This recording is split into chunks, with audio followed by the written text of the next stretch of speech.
मग फायनली काय केलं, मग कसं लग्न केलं? मग एकदा हा भेटायला आला. मी आणि विलास महाजन म्हणून माझे मित्र आलेले आहे. आम्ही ते थोडे पहिलवान असल्यामुळे मी त्यांना सोबत घेतलं आणि आम्ही असे दोघं जण मिळून मग हिच्या घरी गेलो. बरोबर. हिचे काका डिसिजन मेकर होते. घरी माहिती तर होतंच. मग आम्ही दोघं जण रात्री 8:30ला गेलो. म्हटलं कोणा आजूबाजूला दिसायला नको की काय चालू आहे ते. गेलो तर इतकं आकांड डांडोळ केलं की म्हणजे त्याची काही लिमिट नाही, की म्हणजे ऐकायचीच तयारी नाही त्यांची. आणि तितक्यात हिच्या वडिलांना एकदम हाय बीपी होऊन ते कोसळलेच अगदी. मी तर एकदम घाबरलो. म्हटलं आता जर काही बरं वाईट झालं तर म्हटलं आता तर म्हटलं सगळंच गेलं कामाचं. पण ठीक आहे, त्यांची तब्येत नंतर ठीक झाली, डॉक्टर आले वगैरे. पण ते मग नंतर लक्षात आलं की घरून गेल्याशिवाय पर्याय नाही. मग आमच्या घरी सगळे तयार, नाईलाजाने का होईना पण होते. ते म्हणाले ठीक आहे, आता काही इलाज नाहीच आहे. मग वाशिम म्हणून आमचं कुलदैवत आहे बालाजी. बरं. तर वाशिमला फार छान मंदिर आहे एक बालाजीचं. आम्ही मंदिरात लग्न करण्याची तिथे एक प्रथा आहे. तर मग सगळेजण जे घरचे आहे आणि नातेवाईक आहे ते वाशिमला गेले. आणि इकडे मी माझ्या सगळ्या मित्रांना सांगितलं की माझं लग्न आहे, त्याची तारीख सांगितली. पण लग्न आहे म्हटलं नागपूरला, पण सांगायचं चंद्रपूर आहे. म्हणजे वाशिमचा तो इश्यूज नव्हता की सांगायचा त्यांना, कारण म्हटलं थोडं जरी लीक झालं की काहीच इलाज नव्हता.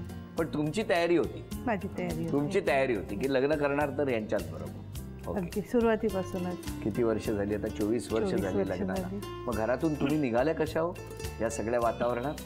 त्या दिवशी माझ्या एका नातेवाईकांकडे लग्न होतं. तर आई बाबा माझे सकाळी त्या एका प्रोग्रामसाठी गेले.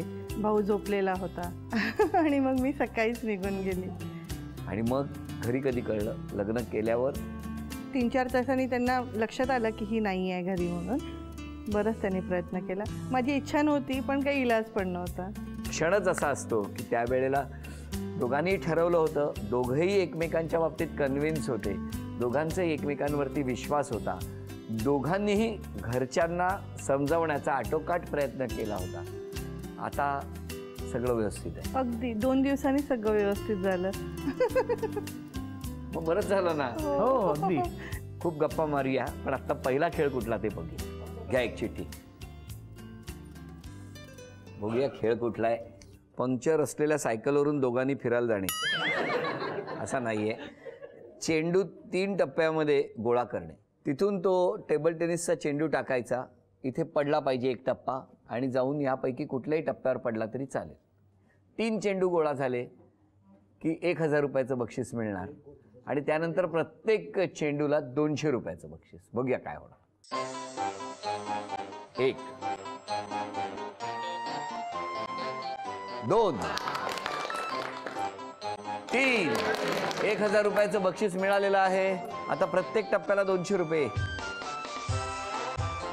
1200 1400 1600 1800 2000 रुपयाचं बक्षीस तुम्हाला मिळालं. अभिनंदन.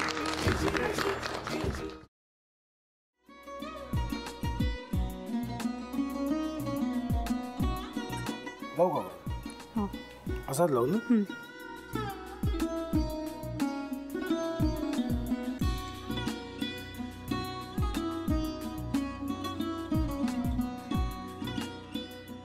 आता काय करायचंय? आता आपण ड्राय स्टफिंग दुसरं काय करणार आपण त्यात?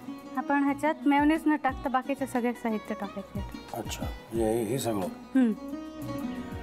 ऋतू, माझा तर विश्वासच बसत नाहीये. म्हणजे अगं बहिणी आमचं लग्न व्हावं म्हणून किती प्रयत्न करत होती आणि ते सगळं करताना की शिवच्या आम्हाला माहिती पुरवते. नाही, मला नाही वाटत. गौरी खूप चांगली असतो म्हणून तुला सगळं जगत चांगलं दिसतं, पण शिव उगाच बोलला असेल का? त्याच्यावर विश्वास नाहीये का तुझा? शिववर पूर्ण विश्वास आहे मी तुम्हाला. पण तो आता हे जे काही करतोय ना, म्हणजे निशा बहिणी समोर त्या राधिका सोबत फिरण्याचं नाटक वगैरे, ते त्याचा काही उपयोग होणार नाहीये. अगं असं कसं म्हणतो?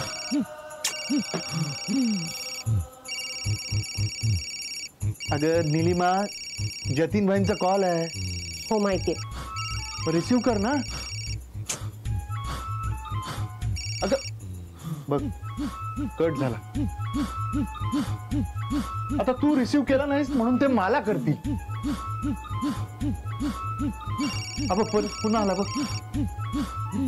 घे बघू. पण हे एक ना एक दिवस घडणारच होतं. आता मला कळलं तुम्ही 2 दिवस झाले काय सांगत होता ते. बनू हे संकेत असतात आणि हे ठरवून येत नसतात.